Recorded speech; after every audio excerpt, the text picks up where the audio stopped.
I think that what we're seeing that players want is two things. One is like kind of like a feeling of immersion and realism, and then on top of that, sort of not necessarily like a choice system, but customization to some degree to make it feel like it's your experience.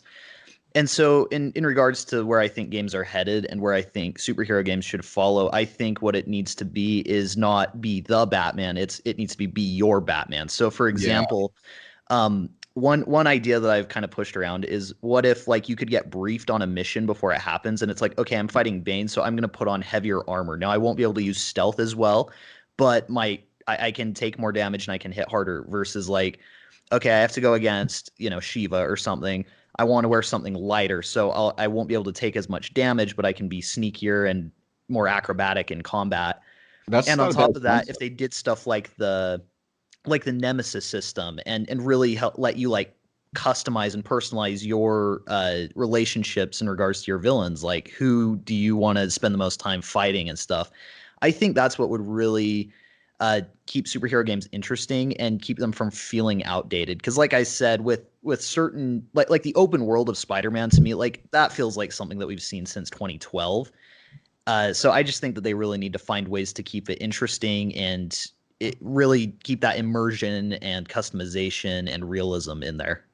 I like that because with The Last of Us and with Ghost of Tsushima, they're using the gameplay to cater towards your, style. So if you want to play as Ellie and you want to go in there with a explosive bow and arrow and a shotgun, a pump spaz 12 shotgun and fucking just demolish everybody, you can. If you want to play as the ninja that fucking goes in there and just like wipes everybody out and is dodging all of these attacks, you can. Or if you want to go in there stealthily, you can. Like there's always that option. But with Yeah. superhero games, it's always like, yeah, you have to stealth, or if you get found, you're gonna get shot up and killed. It's just like, well, what if I want to go in there like guns blazing? Like, what if I kind of want to do like a little bit of stealth and then like more fighting hand on hand while I have better armor? And like we never really see that with any superhero game. Yeah, They they never really hold your hand option. Yeah, on they never every give us an We option. experience. yeah, Yeah. and here's the thing with the Arkham games is it probably evolved more than any other game franchise in only 3 installments, probably in my opinion. You've got to look at like the increase in quality from Asylum to City was pretty substantial. No, it was incredible. And in terms of the story, in terms of the open world, in terms of the side missions, and then the jump from city to night was equally as big. Like you have the Batmobile, you have assisted takedowns with the Batmobile, you have dual play. They added so, and then in Arkham City they implemented cape stuns and like gadget combos with like L2 and triangle, the Batclaw people, that type of stuff. So they did a lot from what was just a bare bones, sort of combat experience in 2009 to 2015. After only 6 years, they improved it a lot, and that's my main contention for evolving the Arkham franchise is that we saw so much improvement in such a short period of time, and not only the cutscenes, the CGI, and all of that, but also the gameplay. That to me, the series definitely justifies more installments because of all the things you're saying, like implementing a nemesis system. Arkham Knight side missions could have actually been okay if there was a nemesis system, Yeah. but because there wasn't, it felt so dull and boring.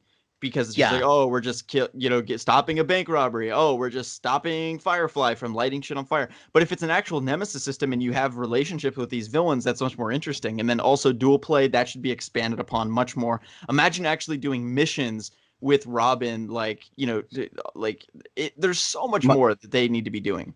my Yeah. problem with that in particular is that none of those improvements came from the studio that we're waiting for, though.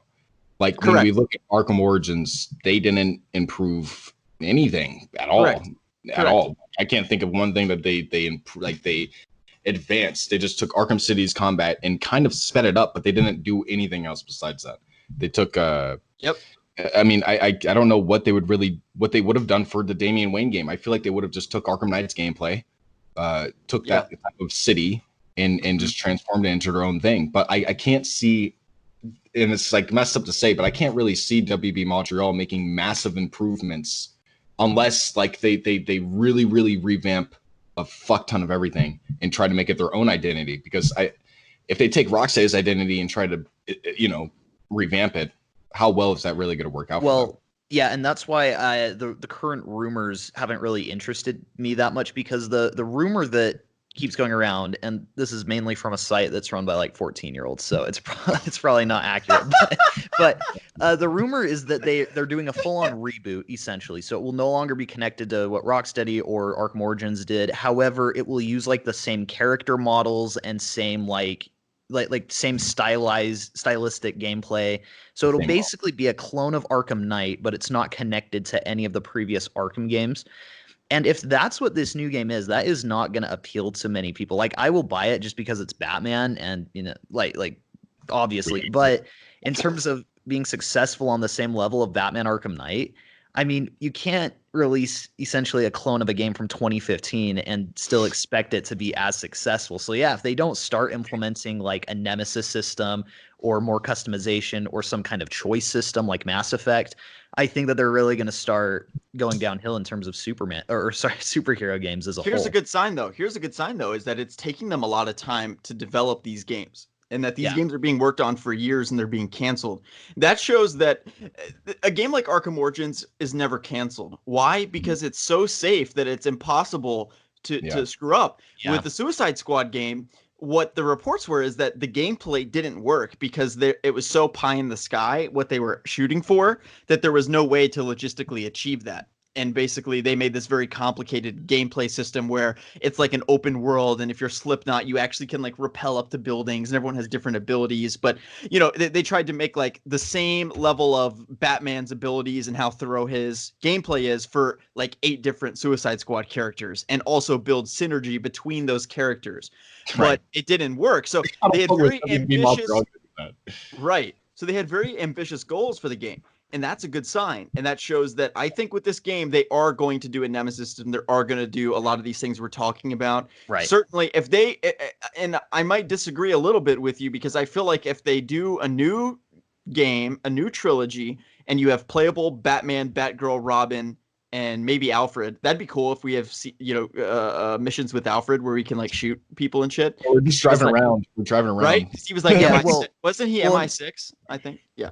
And my thing with that, by the way, I think we are on the same page in that regard. Like, I'm on board with a reboot. My thing is, like, if you're gonna do a reboot, why would you stylistically like keep all the character models and everything looking exactly the same as an Arkham? That's more my I 100% agree. I 100% agree. Yeah. Yeah, I don't like that at all. I mean, I hope they don't do that. It doesn't seem like that's what they would have done in the Damian Wayne Batman game. So it seems like, why would they go from that and then reboot it back to the original type of art style that they had?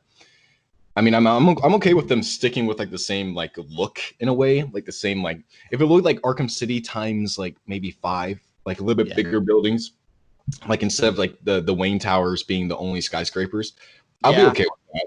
But other than that, I really don't want to see like the Arkham City or Arkham Knight, Arkham Origin suit being the main suit. I want to see what they can do with like different, iterations of these characters. And I think that WB Montreal, even if they don't necessarily have the best background right now because they haven't made anything besides Arkham Origins, I think they can still pull off a universe that rivals Rocksteady's. Like if they really want to do what Rocksteady did back in 2009, I could see them making a new series that kind of has that type of legacy and type of impact on this gaming world. Yeah, and I think that the best the best omen that we have is that Patrick Redding is the director of the game, and he made the best Splinter Cell games, which are totally stealth based. So I think he is a great fit for Batman, and it's a totally different team than the one that made Origins. So I am wholeheartedly like willing to give them a chance, and I do have faith because they have very talented devs with them. It's a totally different team. Yeah, I mean, maybe like I think that Bobby guy, I think he might be a part of that original WB Montreal team. Yeah, some of like the devs, like the lower level devs might be still there, but yeah, like in terms of the directors, the producers, the designers, like art directors and stuff, yeah, it's like a totally different team. Like a lot of them were from BioShock and Ubisoft that were working on games around the same time as Origins. Yeah, that's why I'm excited for the game. I mean, I think that's all a great sign that they invested in the studio by getting these top names, and they certainly paid a lot of money to get these top level game designers that were game directors on previous stuff. I mean, like if you tried to hire Sefton Hill to be the director of your game, you realize that he would charge millions of dollars. to Yeah. like he's not leaving Rocksteady unless you have a huge payout for him. And also fire Paul Dini because I want to write the story. Yeah, right.